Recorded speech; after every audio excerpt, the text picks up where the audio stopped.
Pues ya estamos nuevamente aquí de regreso con otro nuevo capítulo en el cual vamos a tocar el tema de la aerografía sobre textiles, en este caso sobre una playera blanca. Voy a tratar de tocar la mayoría de los aspectos que considero que son importantes para el procedimiento de aerografía sobre los textiles. Esto abarca desde lo que es una playera, sudadera, mezclilla, una gorra o cualquier artículo que esté fabricado a partir de un textil. En este caso, todas las superficies que pintamos, que son de uso cotidiano, como los que ya te mencioné, de manera rigurosa van a necesitar que nosotros trabajemos una base para que generen un anclaje superior en nuestra prenda, y posterior a la base que nosotros estamos trabajando necesitaremos sellar también nuestro trabajo para que este sea más duradero. La cantidad de artículos que encontramos en el mercado para poder realizar esta ejecución es bastante amplia. La verdad es que ya hay muchísima información sobre pigmentos, sobre bases que puedes utilizar en textiles para lograr un buen resultado dentro de tu procedimiento de aerografía. Pero a grandes rasgos, algo que te puedo recomendar sin temor a equivocarme para que puedas realizar un buen procedimiento de sellado es la marca Kratex, que no solamente es una marca que lleva bastantes años en el mercado, sino que también ha ido evolucionando en cuanto a los productos que maneja, pero también manteniendo una consistencia en la elaboración de sus productos. En este caso es bien importante que sepas cuál es la calidad que necesitas entregar en el trabajo, y hago énfasis en este punto porque no todos los trabajos que vamos a realizar tendrán el mismo costo ni tampoco serán dirigidos tanto a la misma finalidad como al mismo público. En este caso yo sé que suena un poco confuso porque por una parte les estoy hablando acerca de un material que estoy seguro que no van a tener ninguna dificultad para trabajar y poder entregar algo de muy buena calidad a tu cliente, pero al mismo tiempo estoy hablando también de diferentes alcances económicos. Y sí, yo sé que en este caso es algo bien difícil porque por una parte nosotros como consumidores de estos materiales a veces no tenemos la capacidad económica para poder acceder tan fácilmente, ya sea en cuanto al alcance del material o también de poderlo consumir, y por otro lado el consumidor final, que vendría siendo la persona que nos está comprando el trabajo. Y pues verán, es algo bien sencillo y es algo que se me hace bastante importante poderlo platicar con ustedes para que ustedes también aprendan a tomar decisiones en cuanto a los materiales que van a consumir para poder tener beneficios y tener lo mejor de ambos mundos, en este caso tanto en el consumo como en la venta del artículo que estás ofreciendo a tu público. Si es una realidad que con estas pinturas vamos a alcanzar muy buenos resultados, también hay otras opciones que puedes utilizar para conseguir resultados similares y, ¿qué creen?, a un costo mucho más económico. De ahí que últimamente las pinturas multisuperficie han tomado bastante fuerza, porque estos materiales no es que sean tan nuevos, pero últimamente han tenido un auge mucho más amplio, precisamente porque cumplen con esa necesidad que yo les acabo de decir, la versatilidad. ¿Y por qué hago énfasis en esta palabra? Porque simple y sencillamente, muchachos, nosotros que nos dedicamos a la aerografía o tú que estás próximo a dedicarte a esta técnica, vas a necesitar no únicamente este tipo de material especializado para el textil, sino que vas a requerir de otros pigmentos o pinturas que puedas utilizar, por ejemplo, en lámina, fibra de vidrio, en piel, en fin, N cantidad de superficies, texturas y materiales que en algún momento van a llegar a tus manos como aerografista. Eso sin tomar en cuenta el aspecto de que en algún momento vas a sentir la necesidad de querer trabajar en otra superficie.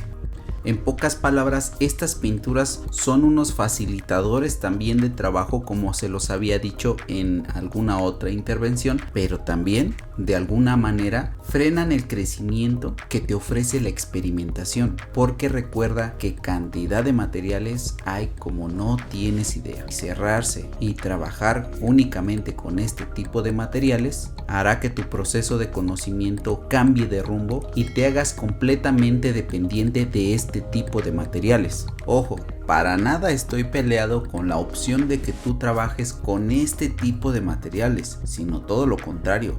Si es el que tienes a tu alcance, tanto en la facilidad de conseguirlo y tienes el acceso también, pues claro que va a ser una de las mejores opciones para tu trabajo. Simplemente que yo me refiero a que hay muchísimos caminos para llegar al mismo resultado, y eso, dicho en otras palabras, es experiencia que vas a ganar. Pero bueno, regresando a la cuestión de qué materiales podemos utilizar, en este caso una pintura que a mí me gusta muchísimo recomendar es la pintura Filadelfia. Uno de los aspectos que comparte con la pintura de Cratex es que puedes manejarla de una manera similar y tiene los mismos componentes que tiene la marca antes mencionada. ¿A qué me refiero? Tiene un sellador que tiene un muy buen anclaje, además de que la pintura tiene una muy buena opacidad y también tiene su diluyente para que las pinturas no pierdan su poder cubriente. Para mí esta sería la ideal. La recomiendo porque primeramente es una marca que tiene bastante presencia en la República Mexicana y también en varios lugares de Latinoamérica. Ahora solo hay un pequeño problema que no tomé en cuenta al recomendarte este tipo de materiales, y en este aspecto es la cuestión de que no en todos lados vamos a encontrar este material y pues no todos nos podremos beneficiar de esta información, ya que estos videos no únicamente se ven en mi región, sino en diferentes latitudes de Latinoamérica, y eso hasta cierto punto me pone mal porque quisiera tener toda la información necesaria para que tú en tu localidad puedas conseguir los materiales a un bajo coste y que puedas sacarles el mayor beneficio posible mientras tú estás teniendo tu preparación. Pero bueno, ¿qué le vamos a hacer? Se hace lo que se puede y pues hay que buscarle también por nuestra parte. Hay que tratar de buscar una pintura que sea similar y que nos permitan realizar el trabajo. La verdad es que siempre tenía dudas de qué materiales podría yo ocupar en la tela, y realmente en aquellos años no se conocían materiales, o por lo menos yo no conocía lo que eran los pigmentos para textiles, y en alguna ocasión llegué a utilizar pintura para serigrafía base agua para realizar algunos trabajos, pruebas que fracasaron porque no sabía que ese tipo de pinturas dependen de un curado que se hace con una plancha de calor para que tenga una buena sujeción en la prenda, cosa que en su momento pues no sabía. Y otro de los aspectos es que también la pintura no tenía un muy buen anclaje. En ese punto ese material definitivamente lo descarté porque no fue tampoco tan fácil de manejar y no tenía un poder cubriente que a mí me fuera satisfactorio y que me dieran ganas de seguir utilizando. De ahí en fuera utilicé también el pigmento que se utiliza para los zapatos, que aquí en México se llama Nugget, que es una pintura de color negra que generalmente la utilizas para bolear tus zapatos, pero de una manera emergente. ¿Y qué creen? Esa pintura me dio muy buen resultado, y de hecho con un proceso similar con lo que fue el planchadito, ya darle con el papel acerado y pasarle la plancha, la verdad es que yo llegué a tener prendas que me llegaron a durar muchísimo tiempo con esta pintura. ¿Cuál era el problema que tenía con la Nugget? Es que no tenía colores. De hecho, los únicos que habían eran blanco, negro y café, y creo que alguna vez me llegué a topar con un color azul, pero de ahí en fuera no había ningún otro tono con el que pudieras bolear tus zapatos que fuera de ese color. Entonces pues ahí fue cuando definitivamente también descarté esa pintura en cuanto a trabajar a color, pero la verdad es que realicé muy buenos trabajos con esa pintura y la verdad es que duraron bastante también. Después de eso llegué a utilizar también dentro de la gama de pinturas de serigrafía, materiales que son dependientes de los solventes y que no necesitan como tal un curado para poder secar. El problema con estos materiales es que sí son bastante tóxicos y sobre todo los vapores hacen muchísimo daño. Entonces ese tipo de solventes que se utilizan para esa técnica sí necesitan trabajarse con mucho cuidado porque hacen un chingo de daño, y la verdad es que yo ahí sí no toleré el material y la verdad es que me dio un buen resultado. También tenía un buen anclaje, pero sí era muy pesado trabajar con ese material y definitivamente lo descarté, porque tampoco tenía una buena máscara para cuidarme, porque la verdad es que si la hubiera tenido en ese momento o me hubiera preocupado un poco más por conseguir una buena máscara para trabajar en serie las playeras, pues posiblemente también lo habría anexado. Otro de los aspectos que yo también considero que debes de tomar en cuenta es qué tan seguido estás pintando playeras, porque la verdad es que muchas veces pues no te conviene hacer un gasto tan grande si es que no lo vas a realizar de una manera cotidiana. Por otro lado, si utilizas bastante este material y en algún momento te vuelves dependiente, escucha bien lo que voy a decir, te vuelves dependiente de entregar un buen trabajo, sí o sí requieres de un material profesional. Entonces ahí sí ni para que le rasques. Si tu idea es pegarte de lleno a las prendas, adelante, pero toma en cuenta que ahí sí tienes que evitar ese puente en el cual debes de tratar de evitar este tipo de materiales que te estoy comentando. ¿Por qué? Porque tú ya estás comprometiendo la calidad de tu prenda, porque no va a ser una la que vas a pintar. Entonces, dijéramos que tienes una dificultad porque alguna playera te quedó mal, no sé, hiciste mal un proceso o simplemente no te quedó tan bien la ejecución, pues no es lo mismo que respondas por una playera y la tengas que arreglar o inclusive volvérsela a hacer, a que hagas una serie de playeras o que te estés dedicando de una manera constante a realizar estos trabajos y vengan 20 personas a reclamarte porque no hiciste bien tu trabajo. Y ese no hiciste bien muchas veces depende de los materiales que estás utilizando.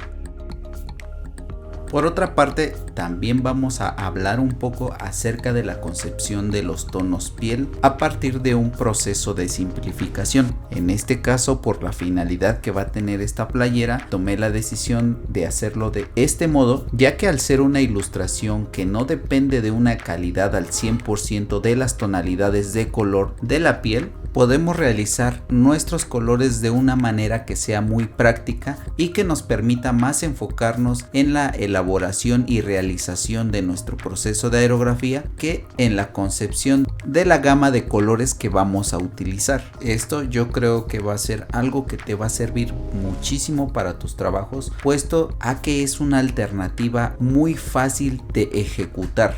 En este caso únicamente vamos a ocupar un color café orgánico rojizo mezclado con color blanco.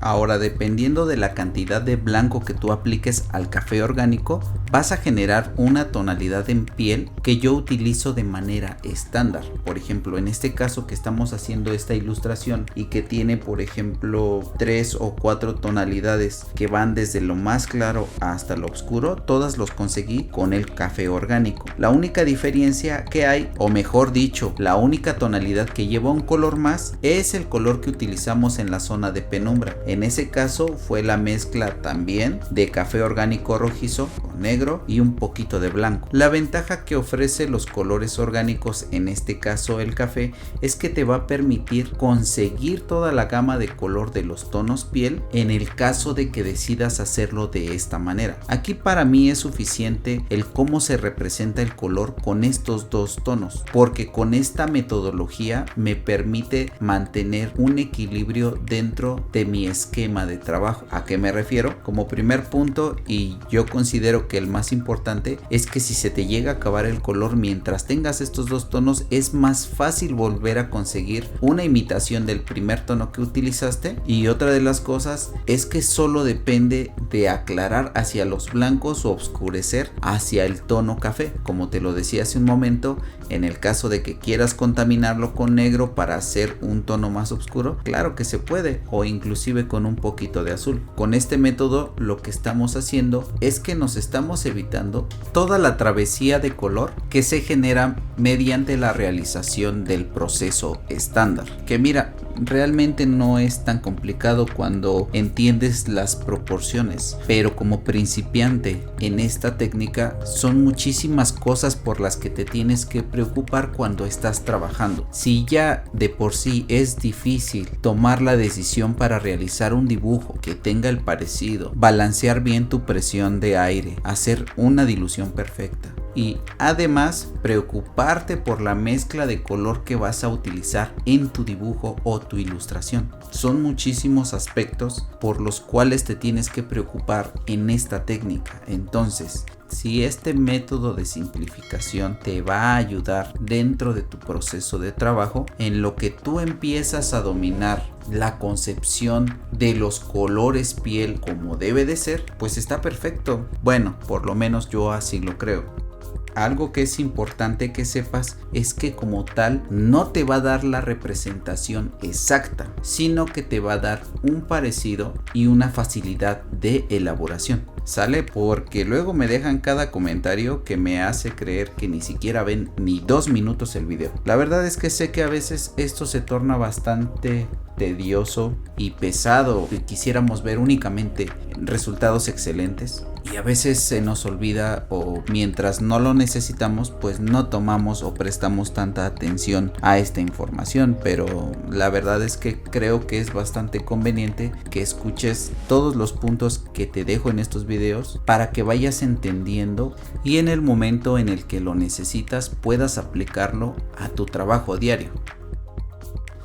Otro aspecto que también estaba pensando que también es bien importante es el bastidor, y se los comento porque últimamente he recibido bastantes mensajes precisamente sobre del bastidor, siendo que yo pensaba que era un tema que realmente no es ni relevante para el trabajo, pero sí lo es, y la verdad es que es tan importante porque de eso depende también la calidad del trabajo. Por mencionarles algo, en alguna ocasión me tocó hacer un trabajo en el cual hice un bastidor bastante grande para la prenda y la playera entró a bastante presión, y mientras realicé el trabajo quedó bien y quedé satisfecho con lo que había elaborado, pero cuando yo quité la playera del bastidor, la playera se encogió y la imagen quedó como si fuera un acordeón, quedó un poquito más pequeñita, me refiero a lo ancho, y el parecido de la imagen se perdió y por ende pues fue un trabajo fallido. En este caso, algo que podría recomendarte para que tú puedas realizarlo